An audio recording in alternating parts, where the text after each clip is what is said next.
Another problem, problem 46, that we are going to use normal tangential coordinate to solve this problem. Here we have a swing ride and people are sitting on these chairs and everything is rotating with angular velocity of omega.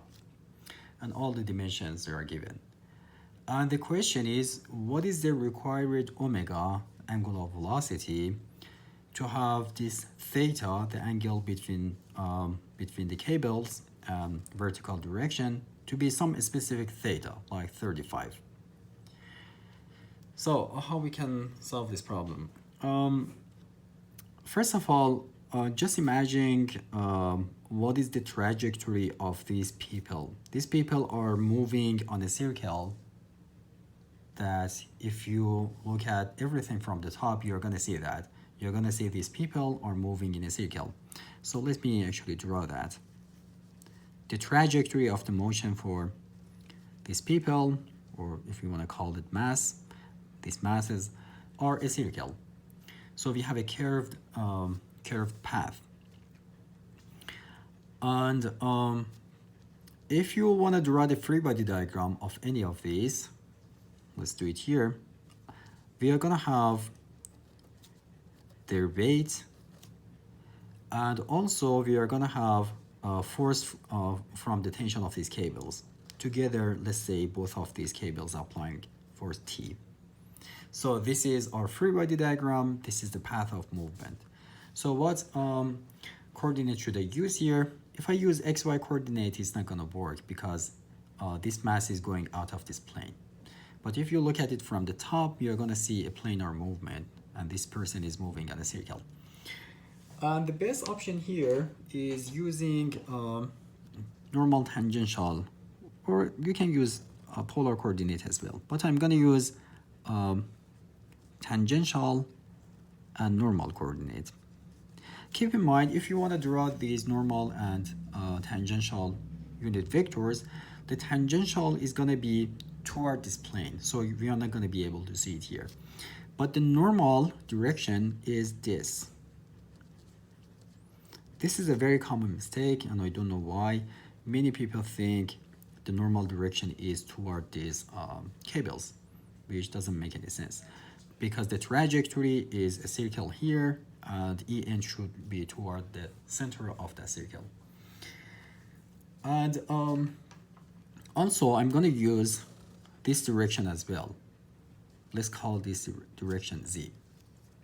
Why I'm doing that, you're going to see it in a moment. Some of the forces in the Z direction must be equal to 0, because these people are not moving in the Z direction. We are assuming theta remains constant. So in the Z direction, we have T times cosine of theta minus mg is equal to 0. So we can find T in terms of mg and theta. T is going to be equal to mg divided by cosine of theta. Now, if I look at the other one in this part, this plot, we have sum of the forces in the normal direction is equal to mass times acceleration in the normal direction. Why I'm using this equation? Because omega is going to show up here, and also the forces, we are going to have T, which is in terms of theta here. So I'm going to relate theta to omega. So for any required theta, I'm going to be able to find that omega. Okay, what is the angular velocity? What is acceleration in the normal direction? Just to remind you, acceleration in the normal direction is equal to velocity squared divided by radius of curvature. What is the velocity of this person?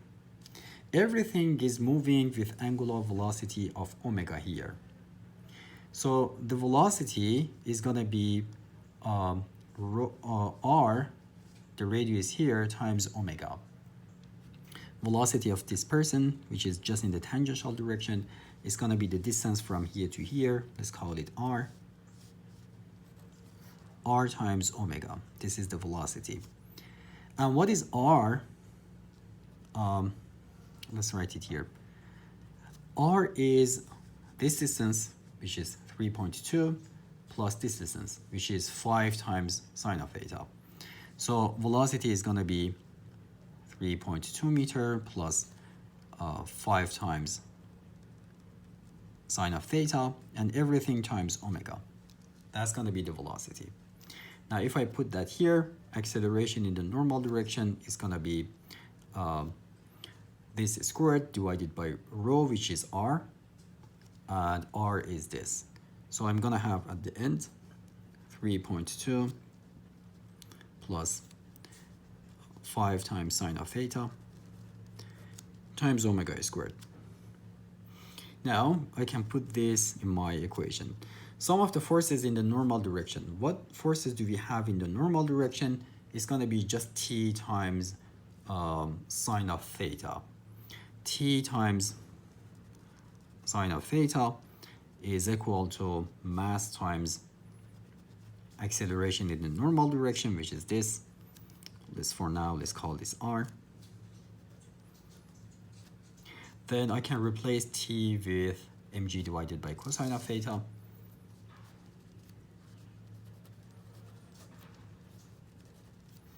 Which is going to be equal to, times sine of theta is going to be equal to mass times r times omega squared.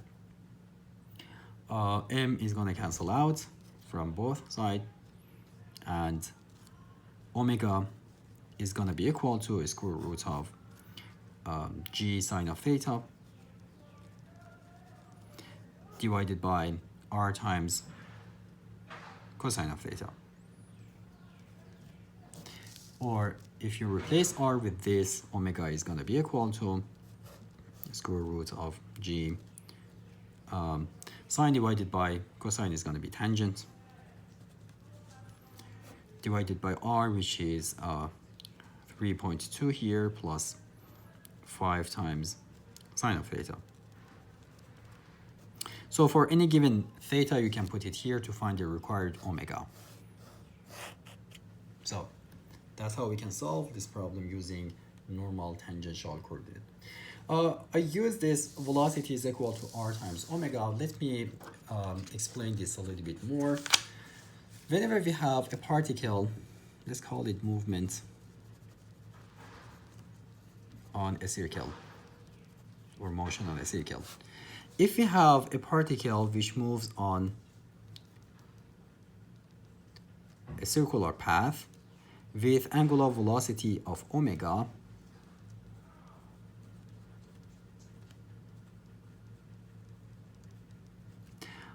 then the velocity of it, the linear velocity of it at any time is going to be r times omega.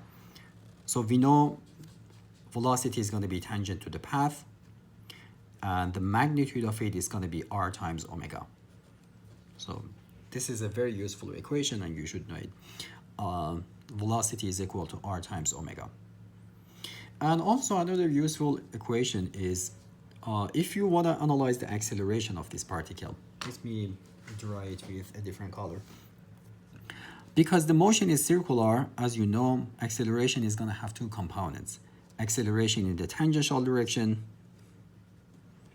and acceleration in the normal direction. And you probably you remember the equations for these two. Acceleration in the tangential direction depends to change in the velocity. It is v dot. And acceleration in the normal direction, it's equal to velocity squared divided by rho, which is r here. And velocity is r omega. So if you replace v with r omega, we are going to have r squared omega squared divided by r. So acceleration in the normal direction is going to be r times omega squared. This is another useful equation to remember.